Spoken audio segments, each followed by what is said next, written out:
That's all I wanted to do was have a bunch of money. I didn't want to do nothing else. I never thought, when I was younger, I thought about being a football player and all that old wing. But at the end of the day, on my mama, I swear to God, all I wanted to do was sell dope and roll. Really sell dope.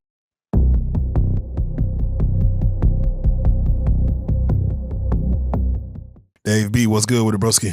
So hey, man. Let's do it like this, man. It's your first time on the platform. I want you to go ahead and reintroduce yourself. Tell them where you're from and how much time you serve. I'm from South Alabama. 44 Oakland to be exact. 44 Oakland gangster. My name Dave B. Big dog. Pull the resume. I done 12 years in the penitentiary. 10 on Beto, 2 on Bill Clemens. I swear to God, ain't nothing but solid coming back. All right, let's go, man. Let's go and do it, man. First and foremost, I appreciate you coming on. Whenever we first have someone on the platform, we always got to, get the who, what, when, where, and why, man, as far as what got you locked up. Let's go and start with the what. What was the charge? Aggravated kidnapping. Aggravated kidnapping. Okay, all right, stay right there. We're going to go deep into that, but when did you catch this charge? What age were you? What year did you go in? What year did you get out? I think I caught the charge, bro. I don't know. I got locked up as soon as I hit the news. I hit the news one day, I was locked up the next day. Or probably the same day. But it was 2008 to 2020. Actually, my time was 2008, January 14, 2008. I got out January the 14th, 2020. Yeah, so you said it all the way through. Yeah, day for day. You said you was on Beto, Bill Clemens. Those are the two. Yeah, Bill. All right. Bill Clemens. Yeah. All right, but Beto's the real shit. Yeah.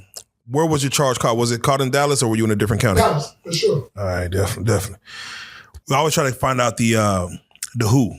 Who was affected by your crime? Meaning, who was, with it being a kidnapping, who was the person?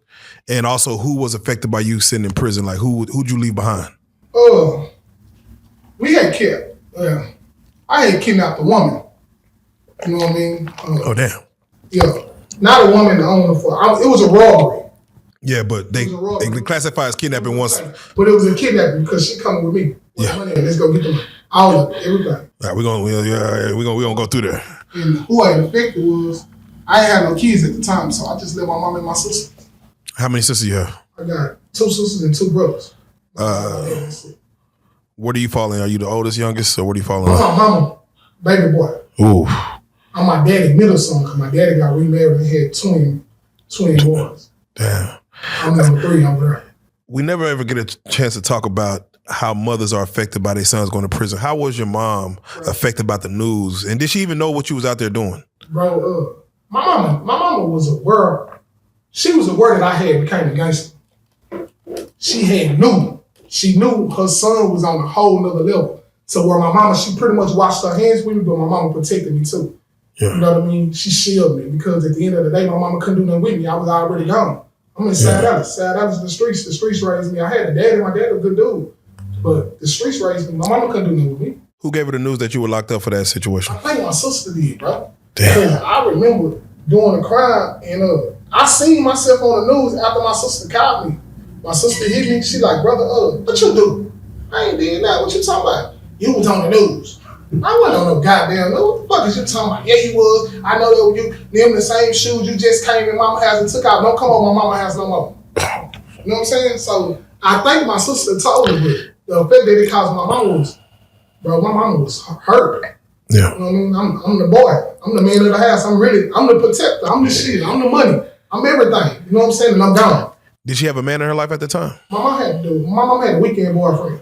Did he give it down?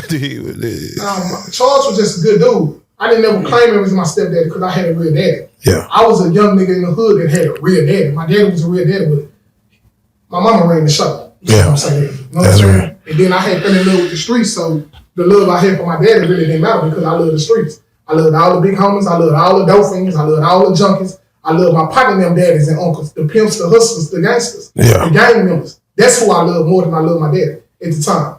Damn, so that goes into the why, as in, when you're facing the judge and you're looking at these years that you're about to do, you ask yourself, why am I in this situation? What led me up to this? Like you said, you had love for the streets, you had love for the people of the streets. And, if anybody knows about South Dallas and the situation, when you grow up in a spot like that, you tend to have love for this area, even though the city might look down on a spot like that.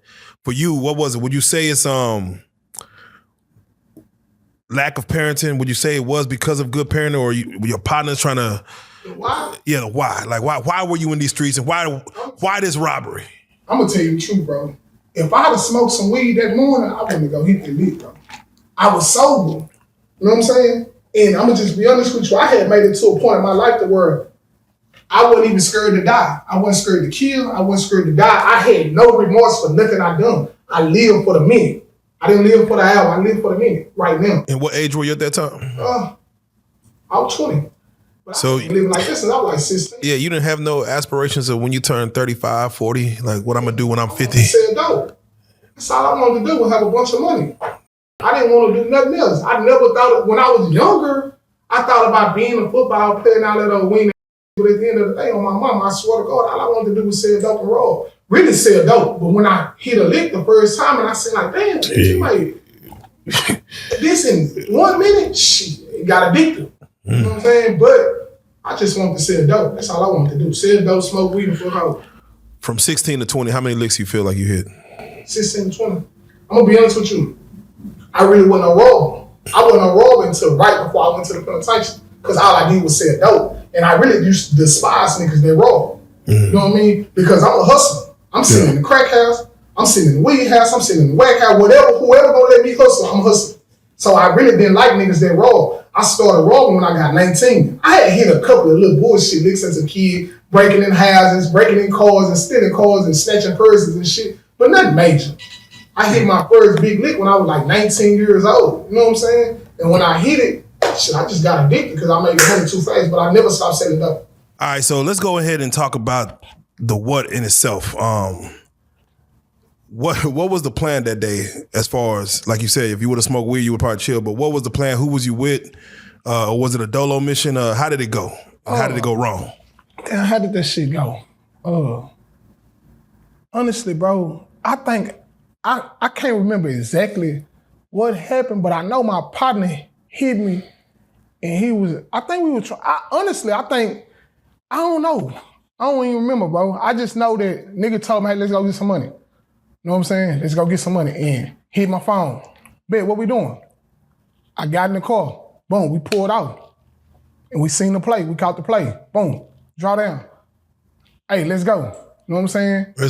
Was it a house or was it a woman walking around? It was a woman. No, she was in the car. We knew everything that was going on. Okay, yeah. It wasn't just no spur of the moment. We knew what the fuck was going on, but it was her. And I think, and if I ain't mistaken, bro, I think it was a baby in the car.